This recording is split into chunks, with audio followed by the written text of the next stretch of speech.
Happy Sunday semua! Dalam edisi Voice of Pentecost kali ini kita akan membahas mengenai paradigma kekudusan bagi generasi yang menyelesaikan amanat agung. Menjaga kekudusan kadang-kadang dianggap sebagai hal yang kuno, bahkan membebani. Benarkah demikian? Apa arti kekudusan yang sesungguhnya? Kekudusan adalah karakter dari Allah yang paling menonjol yang memiliki makna keterpisahan. Salah satu contoh ketika Adam dan Hawa sebagai manusia pertama jatuh di dalam dosa. Mereka harus keluar dari Taman Eden. Hal ini menunjukkan bahwa Allah yang kudus harus terpisah dari manusia yang tidak kudus. Dan juga terpisah dari segala sesuatu yang bertentangan dengan keseluruhan karakter Allah itu sendiri. Akan tetapi kekudusan Tuhan bukanlah hanya kekudusan yang memisahkan dan menghakimi segala yang tidak kudus, melainkan juga menjangkau manusia yang berdosa dan memberikan pengudusan bagi mereka. Maka dengan itu ada 3 paradigma kekudusan. Yang pertama, kekudusan itu indah dan didambakan. Kita dapat melihat bahwa seluruh ciptaannya sungguh sangat baik. Dan kata baik juga mencangkup segala pengertian seperti keindahan dan kedambaan. Dalam Mazmur 96 ayat 9 dikatakan, sujudlah menyembah kepada Tuhan dengan berhiaskan kekudusan. Kata berhiaskan kekudusan menunjukkan bahwa kekudusan adalah hal yang mulia dan indah di hadapan Allah. Kita sebagai manusia baru di dalam Kristus sudah seharusnya memandang semua hal yang berasal dari Tuhan adalah hal-hal yang kudus, hal yang baik, indah, menyenangkan, dan didambakan. Pola pikir bahwa hal-hal yang tidak kudus membawa kenikmatan seharusnya kita tanggalkan. Sebagai insan Pentakosta yang hidup bergantung kepada Roh Kudus setiap saat, sudah selayaknya kita mengalami kemenangan dari kedagingan. Yang kedua, kekudusan itu menular dan menyebar. Paradigma yang baru tentang kekudusan juga dinyatakan dalam kehidupan dan pelayanan Yesus. Dalam pelayanannya, Yesus sering digambarkan berada bersama dengan orang-orang yang najis menurut Taurat. Dalam Lukas 5 ayat 12-14 dikisahkan bagaimana Yesus berjumpa dengan seorang yang penuh kusta. Orang tersebut meminta kepada Yesus untuk menahirkannya, yang kemudian diresponi oleh Yesus dengan menjamahnya dan berkata, "Jadilah engkau tahir." Dan Alkitab mencatat bahwa orang tersebut menjadi tahir. Ketika Yesus menjamah orang yang sakit kusta yang najis menurut Taurat, Yesus tidaklah menjadi najis. Namun sebaliknya, kekudusan Yesus terimpartasi kepada orang yang sakit kusta itu dan mentahirkannya. Hal ini selayaknya memberikan paradigma baru dalam kita memandang kekudusan, yaitu kekudusan itu menular dan menyebar. Yang ketiga, kekudusan menjangkau banyak orang. Dengan pengurapan Roh Kudus, maka sudah seharusnya kita menjangkau orang lain dan menularkan kekudusan tersebut. Kekudusan bukan lagi hanya sekedar yang penting saya sendiri yang kudus. Dalam Imamat 19 ayat 2, pertama-tama Tuhan berkata, "Kuduslah kamu sebab aku Tuhan Allahmu kudus." Setelah itu mulai dari ayat 3 dan seterusnya, Tuhan memberikan serangkaian perintah kepada umat Israel untuk melakukan perintah seperti menghormati ayah dan ibu ataupun bertindak jujur. Hal-hal yang diminta Tuhan ini menunjukkan bahwa kekudusan bukan berdampak hanya untuk diri sendiri, tetapi juga berdampak secara horizontal, yaitu kekudusan menjangkau banyak orang. Terkait hal ini, gereja kita yang ada di Bandung memiliki kisah yang unik dalam perjalanan sejarahnya. Pada waktu itu tahun 1992, tidak ada lagi gedung pertemuan umum yang bersedia untuk menyewakan tempatnya secara permanen. Namun tiba-tiba ada satu tempat yang bersedia menyewakan tempatnya untuk ibadah dan dikontrak untuk waktu yang cukup lama. Tempat tersebut adalah Gedung Paramount yang adalah sebuah nightclub. Pada saat itu gembala sidang kita dihadapkan dengan keputusan yang sulit. Beliau pun teringat bahwa pada waktu sebelumnya dalam KKR di Batam, hal serupa juga terjadi. Pada waktu itu tidak ada tempat untuk melaksanakan KKR kecuali sebuah tempat karaoke. Akhirnya KKR tetap dilaksanakan di tempat karaoke tersebut disertai lawatan Tuhan yang luar biasa. Karena hadirat Tuhan tidak dibatasi oleh tempat atau apapun juga. Pada akhirnya gembala sidang kita menyetujui penggunaan Gedung Paramount untuk menjadi tempat ibadah minggu. Meskipun tempatnya aneh menurut manusia, tetapi hadirat Tuhan memenuhi tiap ruangan ibadah dan lawatannya pun terjadi setiap minggu. Banyak orang bertobat dan jiwa-jiwa bertambah hari demi hari. Wow! Kesimpulannya, Tuhan sedang memanggil kita untuk hidup dalam kekudusan guna menyelesaikan amanat agung. Dalam Wahyu 22 ayat 11 dikatakan, barang siapa yang berbuat jahat, biarlah ia terus berbuat jahat. Barang siapa yang kudus, biarlah ia terus menguduskan dirinya. Mari kita terus mengerjakan dan menjalani kehidupan kita, bergerak dan menularkan kekudusan kemanapun kita pergi untuk menuai banyak jiwa. Tuhan Yesus memberkati.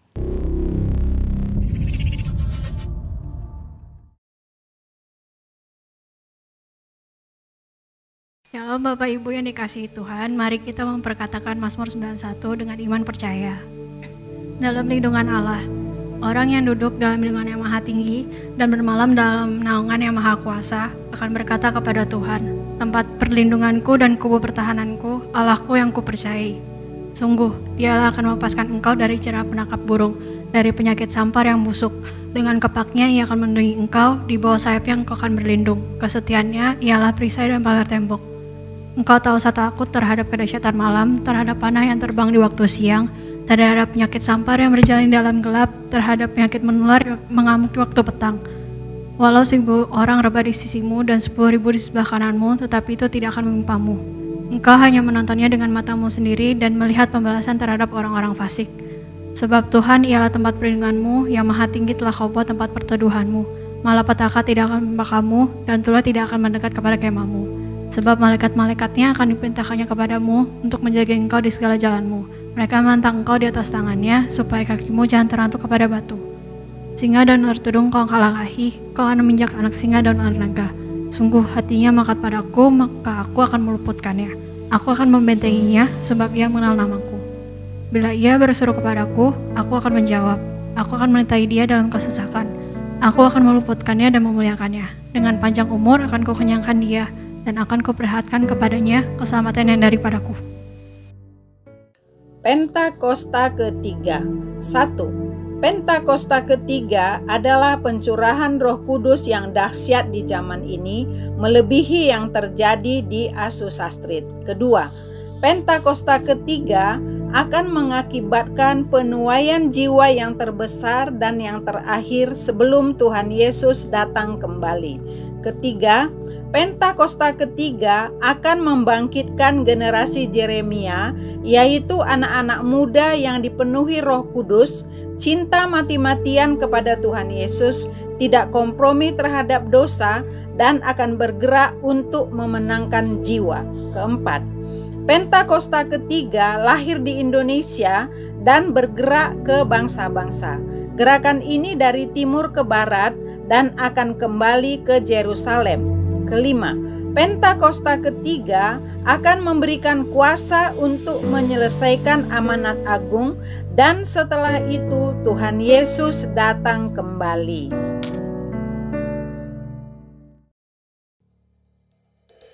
Shalom jemaat Tuhan.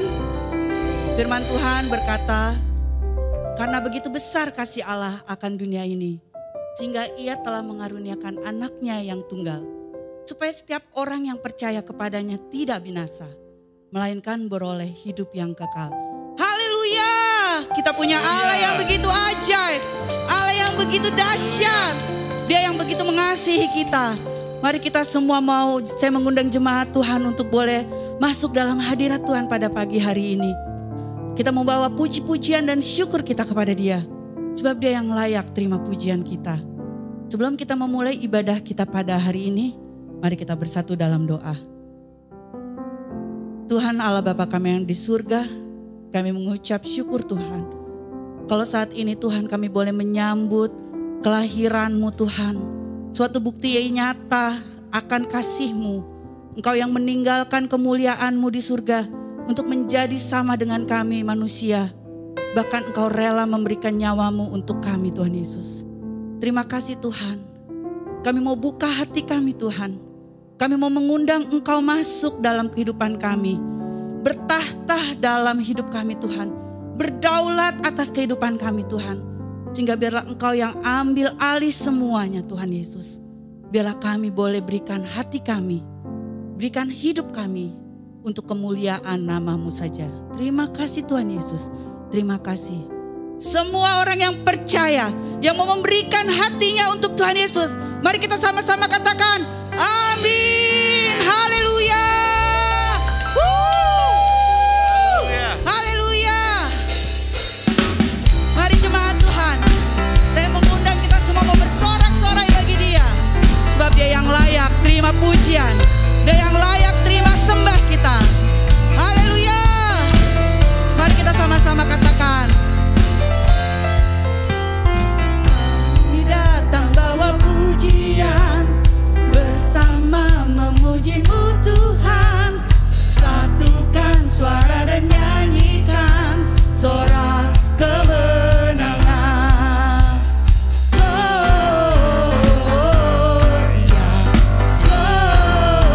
Gloria, besar Tuhan, ditinggikan di atas segalanya.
suara kita.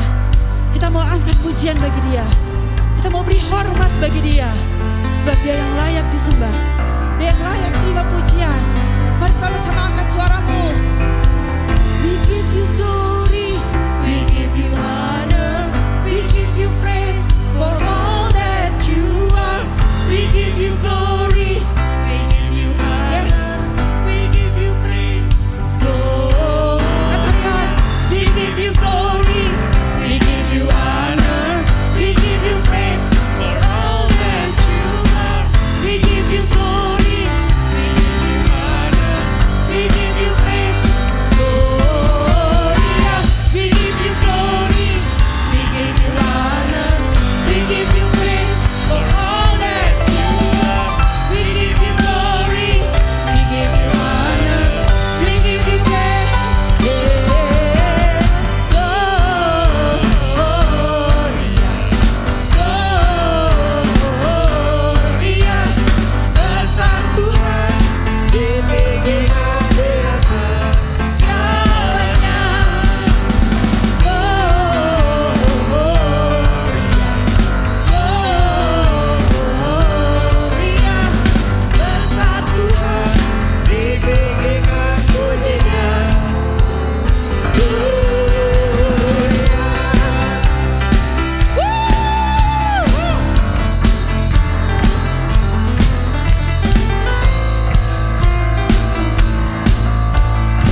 Allah kami yang mulia. Engkaulah Tuhan yang patut kami sembah. Atas cinta-Mu kepada kami Tuhan. Kasih yang termulia yang boleh kami miliki hanya di dalam Engkau Tuhan Yesus. Haleluya. Kasih yang terindah, hati yang mulia,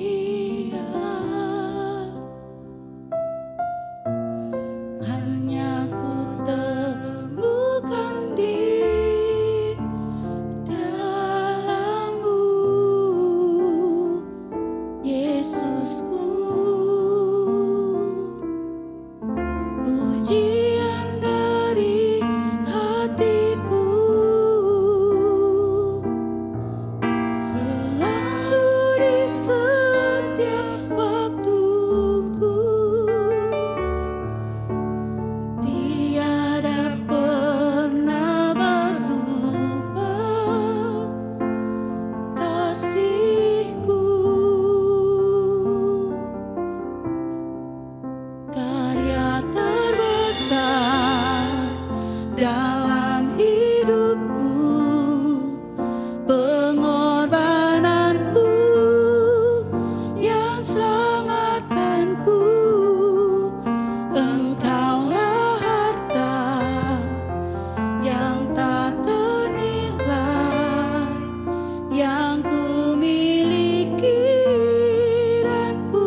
Shalom semuanya. Apa kabarnya? Saya percaya keadaan saudara dalam keadaan baik-baik, sehat, dan diberkati Tuhan secara sempurna. Saudara yang dikasihi Tuhan Yesus, banyak orang dalam kehidupannya tidak suka dengan apa yang Tuhan akan lakukan. Terlebih Tuhan mau mengubah kehidupan seseorang daripada keadaan yang ada di sekitar orang tersebut. Saudara yang dikasihi Tuhan Yesus, sebelum firman Tuhan disampaikan, kita bersatu dalam doa.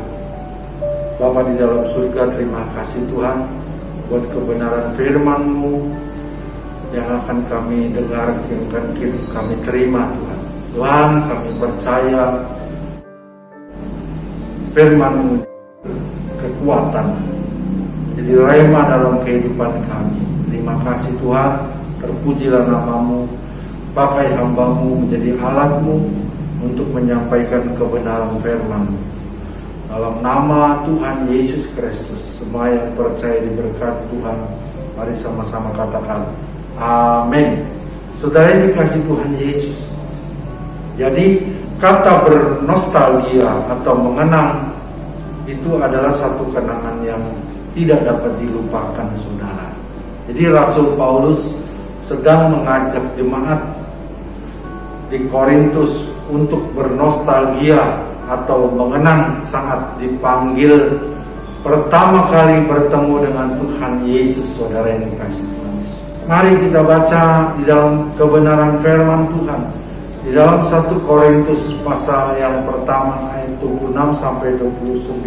Saudara, ingat saja saudara-saudara, bagaimana keadaan kamu ketika kamu dipanggil. Menurut ukuran manusia, tidak banyak orang yang bijak, tidak banyak orang yang berpengaruh, tidak banyak orang yang terpandang. Tetapi apa yang bodoh bagi dunia dipilih Allah untuk memalukan orang-orang yang berhikmat, dan apa yang lemah bagi dunia dipilih Allah untuk memalukan apa yang kuat, dan apa yang tidak terpandang dan yang hina bagi dunia dipilih Allah, bahkan apa yang tidak berarti dipilih Allah untuk mendiakan apa yang berarti, supaya jangan ada seseorang manusia pun yang memegahkan diri di hadapan Allah. Jadi Rasul Paulus ingin mengenang saat mereka dipanggil. Jelas tadi dikatakan tidak banyak orang yang bijak. Wow, dahsyat kalau kita ada dalam Tuhan saudara. Dan Rasul Paulus mengenang saat mereka dipanggil tidak banyak orang yang berpengaruh. Rasul Paulus ingin mengenang saat mereka dipanggil tidak banyak orang yang terpandang. Wow, sungguh dahsyat kalau kita ada dalam Tuhan. Yang percaya katakan amin. Jadi sudahkah kita menunjukkan karya Tuhan dalam kehidupan kita, dalam kehidupan saudara dan saya, melalui kualitas kehidupan kita dalam sehari-hari saudara. Oleh sebab itu kita harus menunjukkan karya Tuhan di dalam kehidupan kita, di dalam kehidupan sehari-hari saudara. Bagaimana dunia dapat tertarik untuk mengenal Tuhan Yesus? Bagaimana orang dunia yang belum percaya dapat tertarik dan mau percaya kepada Tuhan Yesus kalau kita tidak bisa menunjukkan kualitas kehidupan kita, saudara. Saudara yang dikasihi Tuhan Yesus. Jadi agenda Tuhan kepada saudara dan saya, ketika dulu kita belum mengenal Tuhan Yesus, kita dikatakan bodoh. Tetapi setelah kita kenal Tuhan Yesus, berjalan bersama Tuhan, sekarang hidup kita menjadi bijak. Wow, luar biasa. Kita baca di dalam Amsal pasal 9 ayat yang ke-6 saudara. Demikian firman Tuhan. Buanglah kebodohan, maka kamu akan hidup. dan ikutilah jalan pengertiannya. Saudara yang dikasih Tuhan Yesus, kita baca di dalam Injil Yohanes pasal yang ke-14 ayat yang ke-6. Siapakah hidup? Aku jalan kebenaran dan hidup. Kita akan bertemu dengan Yesus, saudara yang dikasih Tuhan Yesus. Ketika kita belum mengenal Tuhan, kita tidak berpengaruh. Tetapi ketika kita sudah mengenal Tuhan, ada karya Tuhan dalam perubahan terjadi sehingga kita berpengaruh, saudara. Terlebih dalam lingkungan atau dalam tempat pekerjaan, tempat bisnis, saudara, menjadi berpengaruh, saudara ini. Karena apa? Ada satu pribadi, yaitu Tuhan Yesus dalam kehidupannya. Berikutnya, saudara, tidak dikenal sebelum kita mengenal Tuhan Yesus. Mungkin kita tidak ada yang mengenal siapa kita atau siapa saudara dan saya. Tapi ketika karya Tuhan terjadi dalam kehidupan orang tersebut, maka orang tersebut bisa terpandang, saudara ini. Wow, dahsyat, Tuhan Yesus baik. Yang percaya katakan amin. Saudara yang dikasih Tuhan Yesus, menjadi terpandang hati sebenarnya waktu hidup berpengaruh, karena engkau tidak bodoh lagi, saudara. Kehidupan orang tersebut semakin hari semakin bijak. Semuanya ini yang menjadi pengaruh dan engkau menjadi terpandang. Wow, luar biasa, saudara. Kalau hidupmu mempunyai pengaruh, maka orang lain akan mengenal engkau, saudara yang dikasih. Inilah yang terpenting kekristenan, bukan agama di hari Minggu, saudara. Tetapi yang sesungguhnya adalah perjalanan hidup seseorang dengan Tuhan. Wow, luar biasa. Jadi kekristenan bukan karena orang tersebut rajin ke gereja, tapi kehidupannya tidak berjalan bersama Tuhan, tidak mengizinkan Tuhan untuk mengubah kehidupannya.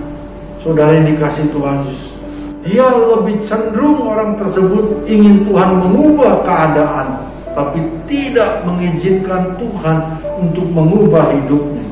Tetapi dalam perjalanan dengan Tuhan, maka Tuhan mengubah kehidupan seseorang. Mau katakan amin, saudara yang dikasih. Jadi kenalilah, ketahuilah Tuhan sebagai pengubah kehidupan dan bukan sebagai pengubah keadaan, saudara. Bukan hanya sebatas apa yang saudara inginkan, tapi apa yang menjadi konsentrasi Tuhan juga kita harus mengetahuinya.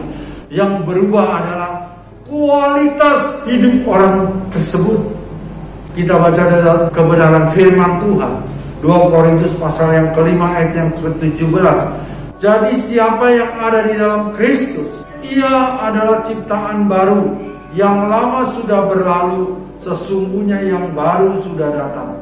Saudara-saudara yang dikasih Tuhan Yesus, kalau saudara mengaku, merasa kalau saudara di dalam Kristus, ini pengakuan saudara, pengakuan atau mengaku diri bahwa ketika saudara ada di dalam Kristus, tapi hidup saudara belum menjadi ciptaan yang baru.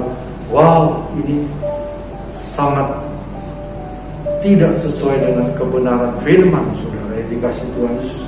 Bagaimana hidupmu yang ada di dalam Kristus? Saudara, kalau orang belum menjadi di dalam Kristus, belum menjadi ciptaan yang baru, bagaimana hidupmu di dalam Kristus?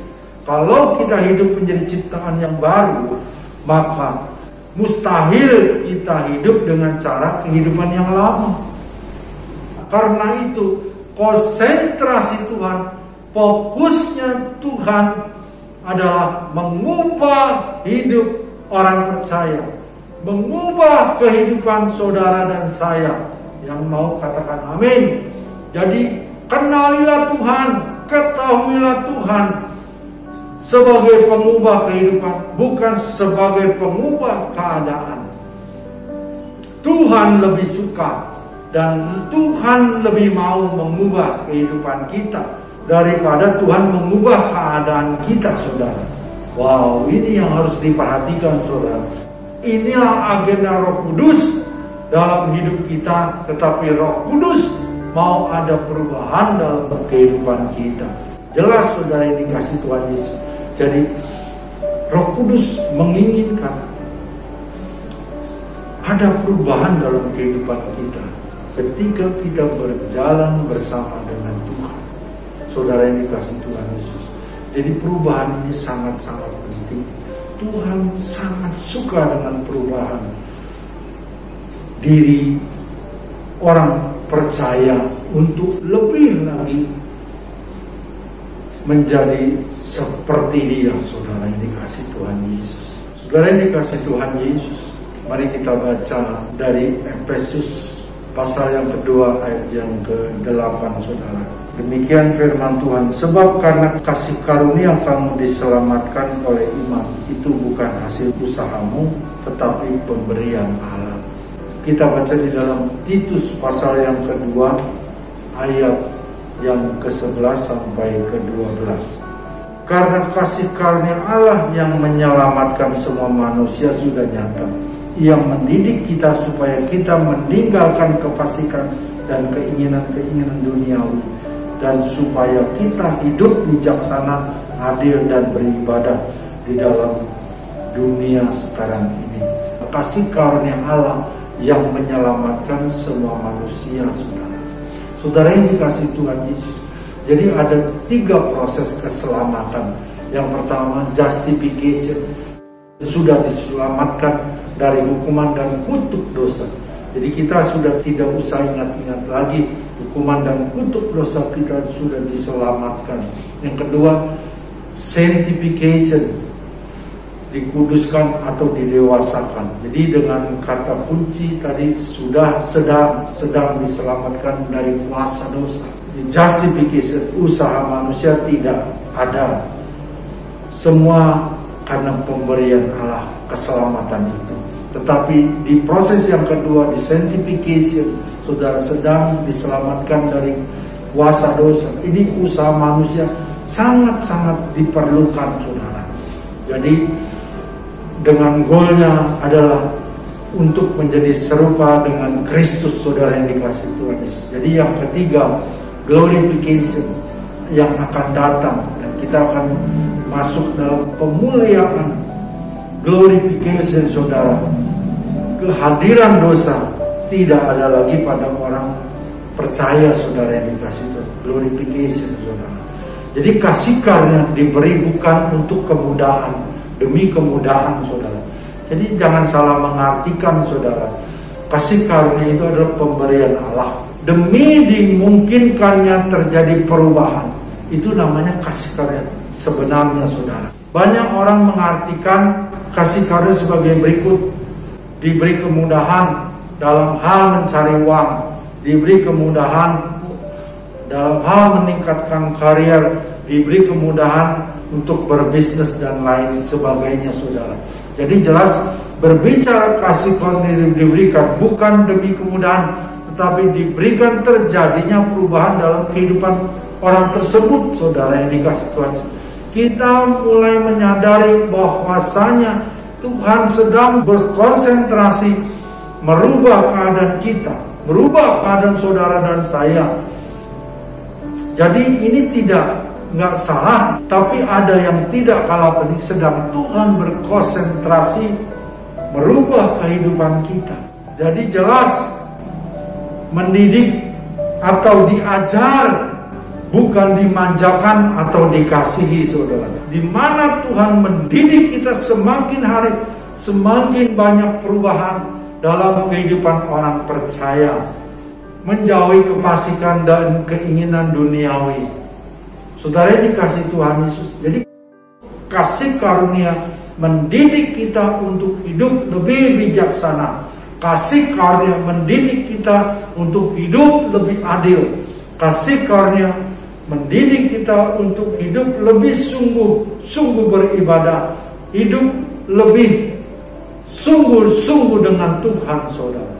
Banyak orang percaya memakai Tuhan untuk mengubah keadaan atau mengubah keadaan di sekitarnya. Contoh, kita memakai doa untuk mengubah keadaan yang sedang sulit, saudara, supaya keadaan tersebut menjadi mudah.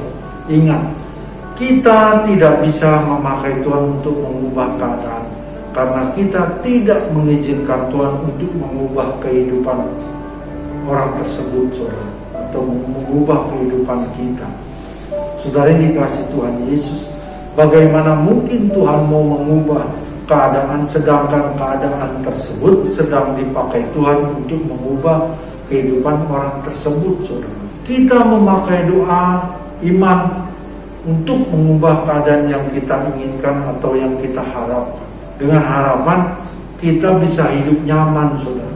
Tetapi Tuhan Yesus sedang memakai keadaan di sekitar kita untuk merubah hidup saudara dan saya, supaya hidup kita semakin hari semakin serupa dengan Kristus, saudara. Itulah tujuannya. Jadi ketika kita terus berupaya mengubah keadaan, maka kita bisa kecewa, saudara. Padahal keadaan tersebut sedang dipakai Tuhan untuk merubah kehidupan orang tersebut atau orang percaya, saudara yang dikasih Tuhan Yesus. Saudara yang dikasih Tuhan Yesus, saya mau memberikan contoh. Ada seorang tokoh di Alkitab yang berdoa, saudara, untuk keadaannya dirubah. Tuhan terkadang keadaan tersebut tidak dirubah, karena Tuhan sedang memakai keadaan tersebut untuk mengubah orang tersebut, saudara yang dikasih Tuhan Yesus. Kita baca 2 Korintus pasal yang ke-12 ayat yang ke-7. Demikian firman Tuhan. Dan supaya aku jangan meninggikan diri karena pernyataan yang luar biasa itu, maka aku diberi satu duri di dalam dagingku, yaitu seorang utusan iblis untuk memocok aku, supaya aku jangan meninggikan diri. Tentang hal itu aku sudah 3 kali berseru kepada Tuhan, supaya utusan iblis itu undur daripadaku. Tetapi jawab Tuhan kepadaku, cukuplah kasih karuniaku bagimu, sebab justru dalam kelemahanlah kuasaku menjadi sempurna. Sebab itu terlebih suka aku bermegah atas kelemahanku, supaya kuasa Kristus turun menaungi aku. Karena itu aku senang dan rela di dalam kelemahan, di dalam siksaan, di dalam kesukaran, di dalam penganiayaan dan kesesakan, oleh karena Kristus. Sebab jika aku lemah, maka aku kuat. Ini yang menjadi pokok doa dari Rasul Paulus, yaitu ada duri di dalam daging, saudara. Rasul Paulus sudah 3 kali berseru-seru kepada Tuhan, supaya Tuhan mencabut duri dalam daging dalam kehidupannya, saudara. Tetapi apa yang terjadi dari jawaban Tuhan, saudara? Sebab justru dalam kelemahan kuasaku menjadi sempurna, saudara yang dikasih Tuhan Yesus.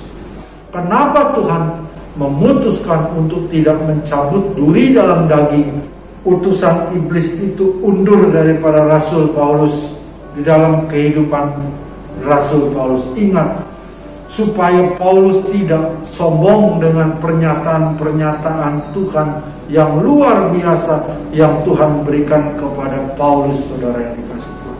Jadi ada maksud ketika Tuhan tidak memutuskan untuk tidak mencabut duri dalam daging dalam diri Paulus, saudara. Dalam kasus ini bahwa Tuhan juga bisa mengubah keadaan. Mengapa Tuhan tidak mengubah keadaan? Karena keadaan sedang dipakai Tuhan untuk mengubah kehidupan Rasul Paulus, saudara yang dikasih. Yaitu di ayat yang sebelum, karena itu aku senang dan rela di dalam kelemahan, di dalam siksaan, di dalam kesukaran, di dalam penganiayaan dan kesesakan, oleh karena Kristus. Sebab jika aku lemah, maka aku kuat, saudara yang dikasih. Jangan merasa puas ketika engkau kenal Tuhan, tetapi berjalanlah bersama dengan Tuhan dan hidup bergaul intim dengan Tuhan. Bahkan yang lebih penting, izinkan Tuhan merubah kehidupanmu. Ada pepatah, pergaulan yang buruk merusak kebiasaan yang baik.